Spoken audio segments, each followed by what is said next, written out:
자, 말씀드리는 동안 또 김광삼 변호사님이 스튜디오로 출연을 하셨습니다. 안 그래도 궁금한 게 여러 개가 있었습니다. 법적인 해석 부분이 필요한 것 같은데 석동현 변호사 측에서 네. 즉시 항고에 대한 과거 사례를 언급하면서 검찰이 반드시 즉시 지금 석방을 해야 된다라고 얘기하고 있어요. 2011년도라고 하는데 당시에 위원으로 결정이 난 사안이다. 이거 무슨 얘기입니까? 설명을 좀 해주실까요? 아마 이제 그런 내용일 거예요. 저도 이제 급하게 들어서 네네. 이제 과거의 기억을 되살려 보면 이제 즉시 석방이라는 것은 이제 구속 취소가 되면 네. 사실은 즉시 석방하는 게 맞죠. 네. 그럼에도 불구하고 만약에 검찰에서 즉시 항고를 하게 되면 네. 7일 동안은 즉시 항고 기간이에요. 네. 그럼 그 기간 내에 석방이 안 되고 안 되면서 어떤 아하. 구치를 하게 되면 네. 나중에 즉시 항고 받아들이지 않았어요. 네. 그러면 7일 기간의 기간을 더 구속되어 있는 거 아닙니까? 그렇죠. 그러니까 이것은 어떻게 보면 피의자나 피고인의 인권에 있어서는 이거 잘못됐다는 아마 그런 취지로 결정이 난 걸로 제가 기억을 해요. 네. 그래서 이번도 이제 마찬가지죠. 이제 검찰에서 현재의 법에 의하면 즉시 항고는 7일 내에 하게 돼 있고. 그렇죠. 그래서 기간 동안에 지금 검찰에서 우리는 즉시 포기하겠다고 즉시 항고 포기하겠다고 하면 오늘 포기하겠다면 바로 석방이 되죠. 네. 그렇지만 검찰이 아직 결정을 안 하고 있으면 사실은 나중에 포기한 시점이랄지 아니면 7일 동안에 구금되어 있는 상태가 있다가 네. 그때 이제 석방이 되는 거예요. 그럼 그 기간에 대해서는 어떤 성격으로 저희가 이해를 해야 돼요? 아니, 그 이제 법적으로는 가능한데 네. 이게 이제 헌법재판소 결정문을 봐야 하는데 유언 결정이 났다고 한다면 네. 사실은 이것 자체도 또 불법 구금이 그렇죠. 될 수 있는 여지가 있는 겁니다. 그래서 사실 이제 일반적인 즉시 항고는요 재판이 정지된다고 써 있어요. 네. 현재 형사소송법에 의하면. 그런데 이제 구속 취소는 인신에 관한 거잖아요. 인신, 네. 사람. 그러면 인신에 관한 것은 바로 인권에 관한 거단 말이에요. 네. 그래서 만에 하나 뭐 원칙적으로 하면 이게 맞겠죠. 석방을 일단 오늘 시키고요. 네. 만약 검찰이 즉시 항고를 했어요. 네. 그런데 구속 취소 결정이 뒤집어졌다고 한다면 네. 그때 다시 재수감하는 건 맞지만 네. 이게 이미 결정난 사안을 계속 보류하고 가지고 있다. 네. 그러다 즉시 항고 받아들이지 않아지면 결과적으로 그 기간 동안은 어떻게 보면 구금 상태가 이루어지는 기 때문에 이거 자체가 제가 볼 때는 이제 헌법 위반의 여지는 이제 충분히 있다 이렇게 봅니다. 그래서 일단 오늘 검찰이 어떤 결정을 할지는 모르겠어요. 그런데 아마 제가 볼 때는 뭐 즉시 항고하면 더 구금간이 길어지지만 결과적으로 따지면 항고해서 뒤집어질 가능성은 그렇게 많지 않나 싶습니다. 사실 얼마 전까지만 해도 구속 취소 신청이 받아들여질 가능성이 굉장히 낮다라는 얘기가 많이 나왔었는데 지금 오늘 법원의 결정문을 보면 지금 검찰도 공수처도 절차상에 심각한 문제가 있다라고 지금 지적을 법원이 아예 명시를 하고 있는 거잖아요. 근데 저는 이제 개인적으로 볼 때요. 네. 오늘의 어떤 결정 자체의 원죄는 네. 민주당에 있는 거예요. 왜냐하면 자 공수처법을 만들었잖아요. 네. 그럼 만들면 구금 기한을 얼마를 할 것인가에 대해서 사실 공수처법에 규정을 해놔야 돼요. 네. 그러면 결국 중앙지검에 뭐 이첩을 해서 네. 중앙지검이 중앙지법에다 기소하도록 돼 있지 않습니까? 그러면 지금 법원서 지금 제일 중요하게 부분 중에 하나가 뭐냐면 검사는 20일 동안 그러니까 10일 구속을 하고요. 네. 그다음에 10일 연장을 할 수가 있습니다. 그런데 이거 자체를 공수처가 10일, 검찰이 10일 나눠 가지기 한 거거든요. 네. 근데 이건 법에 규정이 없어요.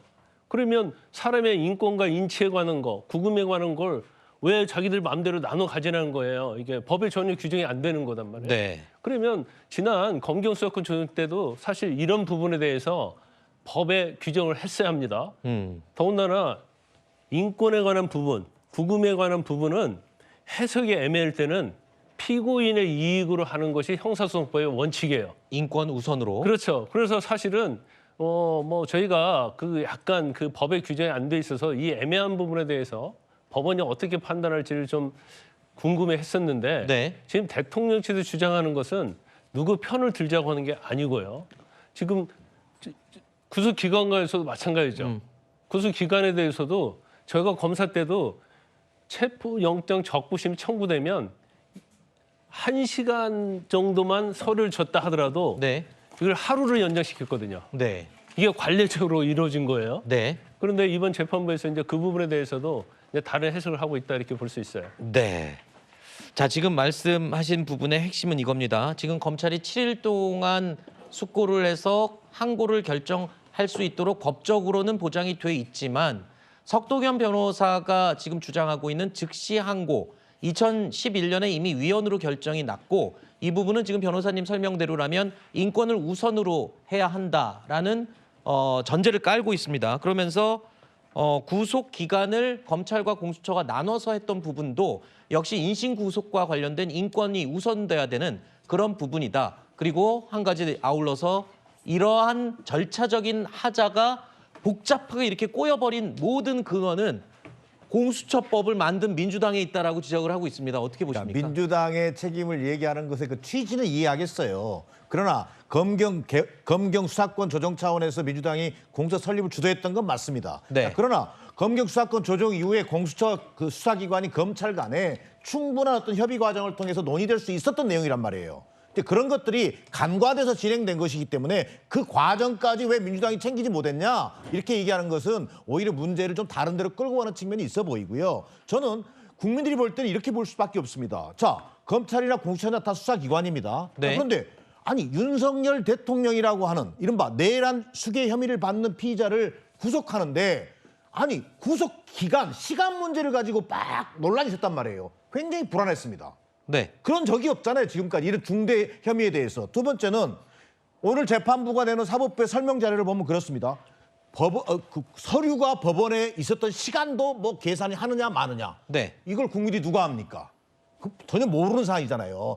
어찌 보면 국민들 입장에서는 오늘의 사법부 결정으로 인해서 절차적 과정을 바로잡으려고 하는 사법부의 어떤 결정을 한편으로는 존중하지만 네. 이게 기가차를 노리신 것이 내란 혐의의 수괴로 지금 피의자로 있는 사람을 구속해놓고 풀어주는 나라가 도대체 어디 있으며 자 이렇게 되면 법치주의에 대한 신뢰라고 하는 것이 땅에 떨어질 수밖에 없다. 네. 그리고 자칫 잘못하면 지금 내란 혐의에 대해서 동조하는 세력들에게 바로 할 수 있는 기회를 주지 않겠느냐. 네. 이런 우려가 커질 수밖에 없는 거죠. 네, 제가 여쭤봤던 부분의 핵심은 이제 인권 그리고 인신 구속에 대해서는 굉장히 엄중하게 판단을 해야 된다는 그건 그 김광삼 변호사님 말씀에 동의합니다. 네. 그리고 인권에 관한은 좀 어떻게 보면 무한대에 가깝게 네. 인권을 중심으로 생각하는 어떤 사법 구조 이건 굉장히 필요하다고 보여집니다. 네. 네. 근데 이제 내란에 마치 이제 수괴라고 이제 이게 규정하는 이게 이제 민주당의 계속 일관된 태도거든요. 나는 내란 수괴다, 내란 우두머리다. 그리고 나머지 이제 거기에 자신들의 견해에 적극적으로 동조하지 않으면 모두 다 이제 내란 동조 세력이다라고 이제 낙인 찍어버리는 이런 태도는 저는 이제 법치주의에 맞지 않다고 생각하고요. 네. 내란인지 아닌지에 대해서 국민들 판단도 다 다릅니다. 아직 법원의 판단은 당연히 나오지 않았습니다. 네. 그런데 현재 국가 원수이고 우리나라 글로벌 선진국인 대한민국의 국가 원수를 증거인멸의 우려도 없고 도주의 우려도 없는데 마치 군사작전하듯이 체포했는데 네. 그 과정에서 그것을 집행한 수사기관이 수사권도 사실상 없다라는 사실이 이번 법원의 결정으로 사실상 이제 밝혀진 것이고 영장을 그 청구하는 과정에서도 왜 그랬는지 모두가 이제 궁금했는데 알고 보니까 서울중앙지법의 영장이 여러 번 기각됐었던 사실을 이미 이제 알게 됐고 근데 그것을 또 숨겨왔고 이런 것들이 쌓여 있는데 계속해서 대통령을 수감해 두는 것이 맞다라고 보는 국민들이 과연 저는 얼마나 있을까. 네. 이제는 모든 공범들, 이른바 공범들도 다 수감돼서 재판을 받고 있고 네. 형사 재판이 시작됐는데 이런 상황에서 대통령을 계속 수감해 두는 것은 네. 국민들의 상식에 저는 매우 어긋난다라고 생각하고 그런 상식에 기반해서 오늘 결정이 나온 것이라고 봅니다. 네. 지금 대변인께서 이 부분을 굉장히 중요하게 짚어주신 부분이에요. 일단 오늘 법원이 공수처가 이 수사 범위 안에 내란죄는 포함이 되지 않는다고 명시를 했습니다. 그리고 또 지금까지 있었던 구속기간 쪼개기라든가 뭐 이런 부분에 대해서 절차상의 문제가 있다. 그리고 또 구속기한이 만료된 이후에 공소를 제기한 것도 문제가 있다. 여러 가지 지금 문제점을 지적했는데 변호사님, 오도환 변호사님은 이 부분 어떻게 보십니까? 아까 김광삼 변호사님 입장은 충분히 들었습니다만.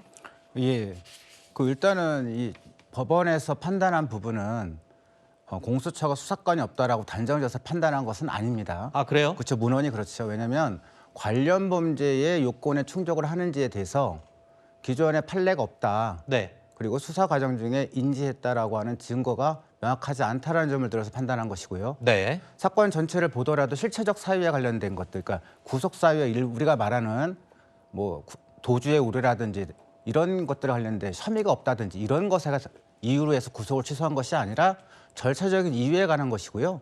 두 번째는 그 절차적인 이유도 살펴보더라도 구속 기간과 관련해서는 종전 실무나 통상적으로 법원에서 하던 방식과 다르게 좀 새로운 방식으로 기간을 계산한 것이고요. 네. 그다음에 이 공수처법과 관련해서는 선례가 없기 때문에 그 해석과 관련해서 이 하급심에서 어느 정도 해석을 전개를 한 다음에 네. 이렇게 판결해 주셨어야 되는데 그런 판단 없이 다른 논리로 해서 이걸 사유가 없다라고 판단하신 거죠. 그러니까 이 부분이 상당히 좀 아쉽습니다. 좀. 오 변호사님, 아까 오시기 직전에 우리 김광상 변호사께서 그런 얘기를 하셨습니다. 즉시 항고가 위헌적인 부분이 있기 때문에 지금 검찰이 당장 구속을 취소하도록 인용한 부분을 받아들이고 석방해야 된다라는 부분을 좀 강조를 하셨거든요. 변호사님은 생각이 좀 다르십니까? 같으십니까? 네, 다르죠. 왜냐하면 범죄 혐의가 있다라고 판단하는 경우에는 네. 그 판단에 대해서는 즉시 항고를 할 필요가 있죠. 왜냐하면 검사는 피해자 인권도 중요하지만 실체적 진실을 발견하고 범죄에 대해서 처벌을 해야 할 의무도 있는 기관이기 때문에 그런 부분에 대해서 당연히 즉시 항고를 해야 된다고 저는 생각하고 있습니다. 같은 법조인들이지만 해석이 좀 입장이 상당히 다르네요, 변호사님. 지금 구속 취소에 대한 즉시 항고는요. 죄가 있느냐 없느냐에 대한 항고가 아니에요. 네. 절차에 대해서 문제를 삼는 게 즉시 항고입니다.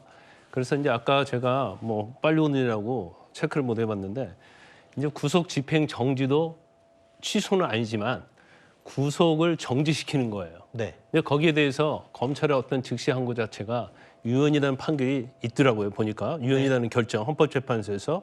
왜냐하면 구속 집행 정지는 법원이 하는 거잖아요. 네. 근데 즉시 항고로 말미암아서 집행 정지가 안 돼 버리면 검사의 즉시 항고 자체가 법원의 결정에 우선을 한다는 거예요. 네네. 그래서 이것은 유언이다 그러고 이제 과잉금지 원칙 이런 뭐 이유가 다 있긴 하지만 그런데 구속 집행 정지하고 구속 취소는 구속 취소는 근본적으로 구속을 취소하는 거고 구속을 네. 집행 정지하는 거기 때문에 여기에 대해서 유사하게 보면 뭐 거의 비슷하다고 볼 수 있죠. 그래서 이것은 유언 가능성도 상당히 있다고 봅니다.